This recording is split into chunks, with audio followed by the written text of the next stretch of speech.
Hey y'all, how y'all doing? Welcome.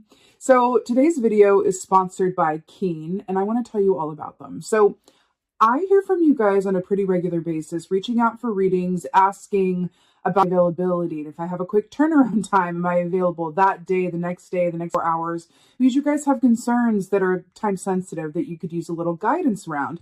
Unfortunately, I do not have that quick of a turnaround time, and that is where Keen comes in. So Keen is a whole database of different psychics with different specialties. And when you log on, they'll ask you some questions, and then based on your answers, they give you a short list of psychics that they think are the best for you. So I said, okay, Keen, let me try this out. So I went on there and I spoke to 2 different psychics because I like to be thorough. And I have to tell you, I was really impressed for 2 main reasons. So number one, the accuracy and the detail, okay, was incredibly impressive. And number 2 was the turnaround time. One of them got back to me the next day, and then the second one was in the same hour, which, trust me, doing what I do, it is incredibly impressive. So I said, all right, Keen, let's do this. What are you going to offer subscribers then? And they said, okay, well, let's give them the first minutes for $9. So if you are a first-time Keen user, your first minutes is $9, which is a really, really good deal. So all of that information is in the description box below. You can click on that link, get you your deal, get it going. And with that being said, I would say in terms of choosing an intuitive on Keen for your questions, as in all things, call upon your intuition. Use your intuition to guide you as to which intuitive is the best fit for your given question. And then let me know how it goes. Okay, I want to know how your readings go. Definitely let me know. And with that being said, blessings to you guys. I hope you guys are all doing well. You enjoy Keen, and give me a holler about it. Be well. Hey Leos, how y'all doing? Welcome. We're going to be doing your 2 overview reading here. So I want to get right into your meditation. So I want to talk about a song mashup, interestingly enough, because I saw a heart beating, and then I heard a song by Johnny Swim called Heartbeats. But then I heard the song playing on a concert stage with a mic in the center of the stage. And then it changed from that. They do the song mashups, when you go to concerts. And it turned into that song to another song about hearts. It was hear it when heart beats, and it was tell it to heart, oh, it was a whole song mashup. And I was at a concert, and I was okay, song mashup. And then I saw everything kind of come together, and all these different bits of songs coming together. And then I heard the package deal. Fascinating. Let's get right into your animal energy. The package deal. It's wow, okay. Feels really fun though. Let's see what your animal energy is on the Scorpion. 22 animal for the year. So let's talk about Scorpion energy. So Scorpion energy is really interesting because it's a very, what's funny about it, and I do have a soft spot for Scorpion energy, I do, is that it gets activated in a harmful way when it needs to be alone, but doesn't have the ability or time to be alone. That's number one. But at the same time, on the flip side of that, it also yearns and craves for human connection and emotional connection as well. So they're 2 different kind of counter energies that are kind of existing simultaneously, right, within the same space, which is really interesting.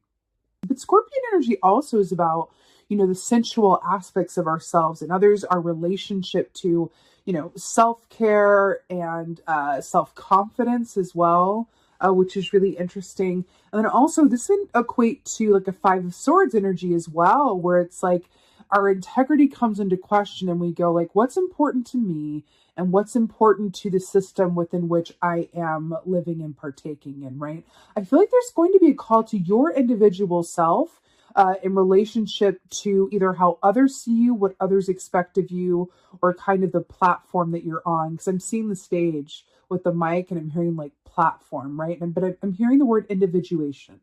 Okay, individuation. I'm hearing changing the game. I feel you're going to go about doing something in a way that is so powerful. Because once a Scorpion energy gets out of its own way and works through some of those challenging emotions that can come up, it can really be transformative and really change lives. So it's a very powerful energy you have on top for you to work with for this year. So let's see what's going on. Tattoo, can't believe it. And here we go. So we have the Four of Wands here, which is perfect, brilliant, amazing. This is the 7 key, right? So this is happy home and family, success, recognition, having every reason in the world to celebrate. Now remember, the wands are also the actions that we do or do not take, right? So I feel like there's an aspect with this card of appreciating how far you've come, because what precedes it is the Three of Wands, which is about being active and setting out on that road. And then you're having this first position here where it's almost like this the bowerbird, right? And the bowerbird will build the nest and then go attract the mate, which is what makes the bowerbird special. And I feel like there's something about that, about like what makes you special, or how do you individuate yourself from either the other people who do what you do, or your group, or your family, or something like that, okay? I do feel like I'm tapping into someone who's either a black sheep or does something a bit differently than the crowd or the herd, and I'm hearing that's where your gold is, right? But yeah, here we have the bowerbird here. I do feel like there could be an emphasis on, you know, really, really enjoying how far you've come as well, and reaping the kind of feel goods of everything that you've done up to this point that feels important. So I do feel like you've accomplished quite a bit. And interesting, then we go to the Two of Wands, interestingly enough, which is a bit of a back to the drawing board, but in a really good way, because I feel like there's a sort of like evolution, like a constant feeling of change around everything, where it's like, no, I'm going to keep moving forward. I am not complacent with a level of success so far. I want to do bigger, better. I want to go deeper. I want to be more raw. I want to be more honest, more vulnerable, put myself out there more, try new things, go big or go home. That's very much what this feels like with that song mashup. And like, it's like, no, we're not just going to stick with this one song. Nope, now it's another song. And nope, now it's another song. But it gets more exciting with like each, like, you know, song change, right? What's it going to be next? And that's kind of Two of Wands here. This is the planning and revision phase before you go to the Three of Wands, which we just talked about. So that's interesting. I do feel like there's an aspect of you, because Scorpion energy is very much around change. Now, Scorpio is a fixed sign, which has trouble with change, right? And is not that changeable. But this feels like you are being invited to embrace change in such a big way this year. Now, you guys as Leos are also a fixed sign. So it's really interesting that it's coming up this way, but I feel like you're working with this really wonderful energy that is facilitating change within for you in a way that maybe is surprising or unusual. Now, what's really interesting about this, because you got Four of Swords, what's really interesting about this is when the Four of Wands came up, I almost said Four of Swords instead of Four of Wands, and now you have the Four of Swords here. So Four of Swords is about a complete mental relaxation, a physical rest and shutdown, feeling just at peace, doing a lot less. So that's really interesting that this is coming up here. You know, I'm really drawn to the fact that like this is in the desert as well. I really feel like, and this has been coming up a lot within the collective energy for the year, I feel like there are going to be like time periods where there's a lot going on, and then there's going to be like a lot of stop and start, where there's going to be like periods of stillness or seemingly, you know, stagnant. But let me tell you something. As a collective, we are going to be going through a time of implementing a lot of change that's already occurred, but also going about even bigger and more change. So I feel like within that, we are, as a collective, trying to reach a certain equilibrium. And so within that, there's going to be periods of high activity and then periods of less activity, okay? And there feels like an importance of just seeing it for what it is. But I do feel ultimately you're moving into a place where you feel satisfied with the effort that you've put in and what you've been able to accomplish. And I feel like the closer that is to your bravery in terms of revealing yourself, being unabashedly who you are, the more in sync with that accomplishment that I'm feeling you are going to be. Okay. So we have the Four of Pentacles here, interestingly enough, with the Four of Wands. You have 3 fours here. Four of Wands, Four of Pentacles. So this is interesting because the Four of Pentacles is about not moving forward or back. It's kind of like a stagnant stalemate energy, right? What I'm really drawn to, because remember the bowerbird builds its nest before it attracts a mate. So there's an emphasis on home life as well with the Four of Wands.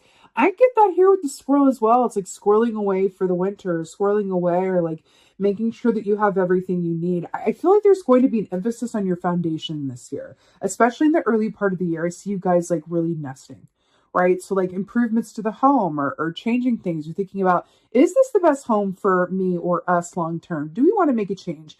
Do we want to build an extra room? Do we want to move over here? How can we optimize? How can we, build up that bank account or save more, open this? There's something about like an attention to home life or stability that feels really important here, which actually makes sense because once your foundation is super strong, then you have all the freedom in the world to jump off and be brave and get a little crazy and try new things, right? Which is Scorpion energy. Two of Wands. But the foundation needs to be there first, right? Which makes sense. Two of Wands. Okay, so Two of Wands. Your clarifier here is the Nine of Swords. So let's talk about it. Nine of Swords is, dreamtime activity, messages coming through dreams. It's also nightmares and a bit of sleeplessness as well. I'm seeing the image of like a lion who just can't get enough like water to drink, and it's like more and more and more kind of thing. I'm hearing that you really struggle with some of these periods where things appear not to be moving, where they appear to be stagnant, but just trust that everything is still moving, even in the down times, okay? Do not lose your direction or hope or faith. I feel like just know that there's going to be periods of stillness and then periods of accelerated pace, and you will be glad that you took the time to rest or do a bit less when it speeds up again. There's something about that. But also, I feel like there's going to be dreamtime messages that are coming to you that are informing you about your next best chapter or your next big thing. Especially if this is something you've been considering doing, which has an element of risk or feels a bit risky or scary or vulnerable or like, oh, I don't know. I feel like there's going to be messages that come through in your subconscious through meditation and or dream time that are informing you and getting you excited and showing you the way around and forward with that, right? The next big thing. Keep hearing it. Four of Swords. Okay. So we have the Devil here, Capricorn energy, to clarify the Four of Swords here. So, this is an attention to the physical things of life, money, your physicality, your health, how things are in order. This can also be things that have hindered you or blocked you, addictions, toxic relationships, toxic thought patterns, right? What's really interesting is that these are two opposing energies because this looks really angsty and like a difficult time. There's like a dead bunny and everything.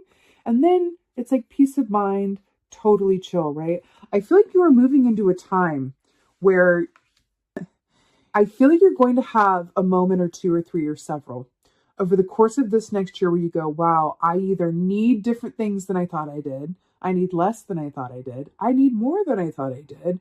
Or it's kind of like a re-envisioning of who you are and what you really need. It just feels like you're kind of like going, I need less of this, I need more of that. I do feel like this is directly related to not just your lifestyle, because I do feel like it's related to your lifestyle in a big way, but I feel like it's also related to your emotional core and how much your interpersonal relationships shape and inform you. I feel like some of those need to be shown a bit more time, love, and care, and some want to be transformed because they're not necessarily living in the full light of truth, and they're not necessarily giving you the need and the support and room that you need to grow into the version of yourself that wants to be born. Because as humans, we are constantly wanting to evolve and grow, right? But I do feel like there are certain relationships or aspects of your life or your work that kind of want to keep you how you have been or where you've been. And I'm feeling like you're just going to kind of see that for what it is, move through it and go, I'm not going to fight. I'm going to follow the path of least resistance. And anyone or anything that doesn't want to come along with me on this evolutionary journey, I can, release with love or just, not fight against for the time being. But it does feel like transformation is the name of the game, and that you are, stepping into a time where you're being asked to evolve. Transform, evolve, embrace the natural flow and timing of your experience as well with those stops and starts, right? Let's get an oracle. Let's get an oracle. Oh, I am so obsessed. So here we have the eagle Eagle King. One of my favorites, the big picture angelic help. The big picture angelic help. I'm so obsessed, the Eagle King. So this is about keeping your perspective. But also with the angelic help. Remember I was saying, like in the dream time messages and the stillness, you're going to be getting a lot of helpful information and clues and kind of like an instruction manual, so to speak, about how to move through into your most fully realized, point of metamorphosis towards the end of the year. I really feel like with the Eagle King, they're going to be, I keep saying it, I keep hearing it, there are really going to be times when you can't see the forest through the trees. And I feel like, but it's all good and it's all happening exactly as it's meant to. I feel like you are being prepared for a chapter of your life that is going to be bigger and larger than anything that you've known before. It is bigger and larger than anyone in your vicinity might be prepared for as well. And so you're being asked to kind of get ready for that, secure your foundation, and also, kind of awaken to what aspects of yourself or others are not conducive to you transforming into your fully realized self and aligning with your path of highest and best good. I'm hearing to really step into your power around that and to prioritize your emotional health this year. Prioritize your emotional health this year. That feels incredibly important. And you deserve it, right? I mean, Eagle medicine is also very much, like I said, it's about how you see things. But there's also an aspect of divine flow that comes in when the eagle is present. And I feel like you're going to have like a very sturdy hand on your shoulder in the form of like your guide, spirit, the universe. And you have access. Like I feel like this toad here is like feeling the support of the Eagle King, and you have access to the support at any given time. I have to say, I'm feeling like meditation is not something that's just like a good to do. I feel like for you guys this year, it is a must. For all the right reasons, not for anything scary, but I feel like meditation for you is going to keep that mind's eye aspect of you clear and aware that everything is happening exactly as it's meant to, and that you are being prepared for something quite big. Right? And I feel like that's really the name of the game here, and allowing yourself to go with the flow down that path. All right? All right. All right, Leos, this is your T2 overview reading. I so hope that this helps and resonates as the year goes on. Give me a holler in the comments. How are you feeling? How are you feeling about the fact that we're like going into 2? Are we ready for it? I think so. I love reading your comments, so please say hello to me. And with that being said, just thank you. Thank you so much for being here. Thank you for your continued support. And as always, and most of all, just thank you for being you. Be well. Until next time.